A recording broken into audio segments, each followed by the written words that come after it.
안녕하세요. 강희경 전도사입니다. 3월을 마중 나온 2월의 마지막 주일입니다. 2023년 1월과 2월을 보내시면서 계획하고 준비한 일은 잘 진행되고 있으신지요? 우리에게 전해지는 소식은 우크라이나와 러시아의 전쟁은 1년이 지나고 있고 튀르키예와 시리아의 소식은 참담함을 느끼게 합니다. 그러기에 평범한 일상이 얼마나 감사한 것인지 주님이 주시는 기적과도 같은 삶임을 깨닫게 됩니다. 시은서 교회 모든 성도님의 삶이 하나님의 말씀과 기도로 하루를 시작하고 주님과 동행하는 가슴 벅찬 기쁨으로 하루를 마무리하시는 매일매일이 되길 기도합니다. 이스라엘 광야 여정 가운데 역사하시는 하나님의 이야기 민수기를 통해 여러분은 어떤 깨달음을 얻고 계시는지요? 민수기 33장 1에서 49절을 중심으로 오늘의 날마다 말씀과 함께를 시작해 보겠습니다. 민수기 33장은 크게 두 개의 단락으로 나뉘어집니다. 먼저 1에서 49절입니다. 이 본문은 이스라엘 백성이 하나님의 도우심으로 출애굽한 이후 모압 평지에 이르기까지 40년간 광야 행군 노정에 대한 회고이며 기록입니다. 다음 단락은 50에서 56절인데요. 광야에서의 모든 노정을 마치고 가나안 정복을 앞둔 이스라엘 백성에게 땅을 주시는 하나님의 뜻, 하나님의 지침을 소개하고 있습니다. 우리가 살피는 본문 33장 1절은 모세와 아론의 인도로 대오를 갖추어 애굽을 떠난 이스라엘 자손들의 노정은 이러하니라 라고 시작합니다.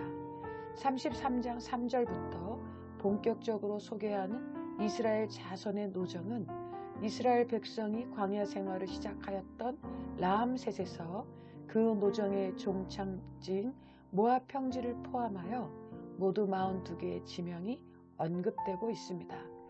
40년의 세월을 돌아보는 노정을 기록하는 이유는 어디에 있었을까요? 2절을 보실까요? 모세가 여호와의 명령대로 그 노정을 따라 그들이 행진한 것을 기록하였으니 아멘. 성경은 분명히 밝히고 있습니다.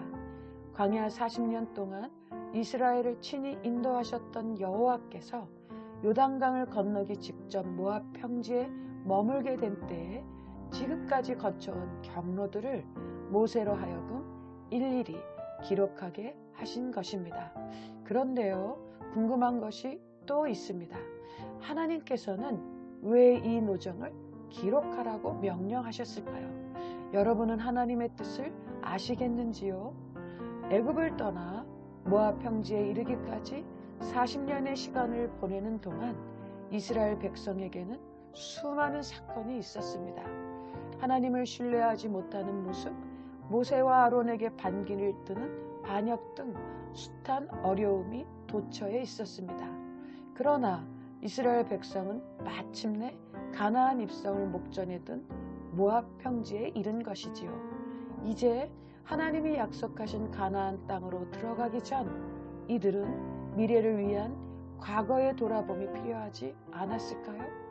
역사는 단절되는 것이 아니라 과거와 현재의 끊임없는 대화이며 연속선상에 있다라는 말이 있는 것처럼 이 노정을 언급하고 기록하는 것은 단순히 그 지역을 기억하는 것에 있지 않다는 사실을 알아야 합니다.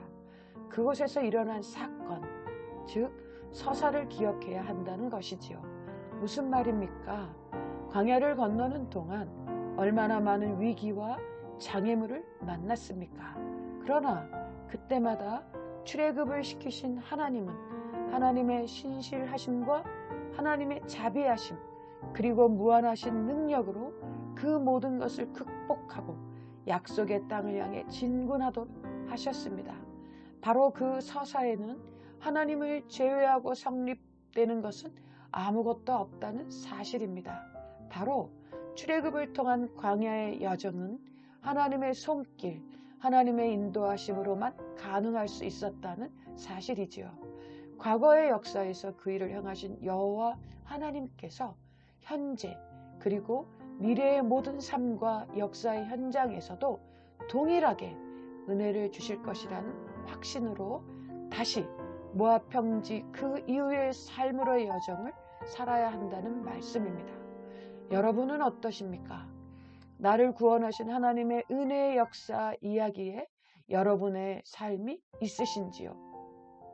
그 은혜로 인해 앞으로의 삶에도 하나님의 은혜만이 가득할 것이라는 확신이 있으신지요? 우리는 종종 우리의 과거를 돌아볼 필요가 있습니다. 하나님이 나의 삶을 어떻게 도우시고 살피시며 인도해 주셨는지, 그 노정에서 일하신 하나님의 사랑을 되씹어 보는 것이 반드시 필요합니다. 하나님에 대한 그 기억과 믿음으로 다시 앞으로의 삶을 시작하는 것은 너무나 중요하기 때문입니다. 그러나 또한 우리는 기억해야 합니다. 나의 과거의 삶에 하나님을 사랑하며 그분의 손길 안에 있지 못하였다 하더라도 오히려 새롭게 앞으로의 삶을 기대하는 마음으로 하나님을 의뢰하는 것이 필요하다는 것입니다. 그러기에 우리의 과거는 앞으로 더 바람직하고 더 의미 있는 주님의 사람으로 살아가도록 하는 밑거름이 되어야 합니다. 사랑하는 시운서교회 성도 여러분, 지금까지 여러분의 노정에는 어떤 사건이 있으셨나요? 그때마다 하나님은 어떻게 역사하셨나요? 아프고 부끄러운 기억도 있을지 모릅니다. 감사하고 은혜로운 기억이 있을지도 모릅니다. 그러나 그 모든 것은 오늘의 삶과 내일의 삶을 더욱 신실하게 하나님과 연합하여 살아가는 교훈이 되어야 할 것입니다. 이제 다시 시작합시다.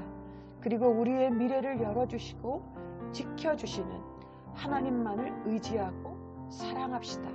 오늘도 그와 같은 한날을 사시는 저와 성도님들 되시길 간절히 기도합니다. 하나님 아버지 감사합니다. 인생의 순간순간마다 주님의 은혜와 돌보심이 있었기에 오늘에 이를 수 있음을 주님께 감사드립니다. 지난 날들을 돌아보며 감사의 고백과 함께 앞으로의 삶을 바라보며 주님을 기대하는 찬양이 울려 퍼지는 우리 삶이 되게 하옵소서. 날마다 말씀과 날마다 112 기도와 함께 주님의 뜻을 따르는 삶이 되게 하옵소서. 존귀하신 우리 주님 예수 그리스도의 이름으로 기도합니다. 아멘.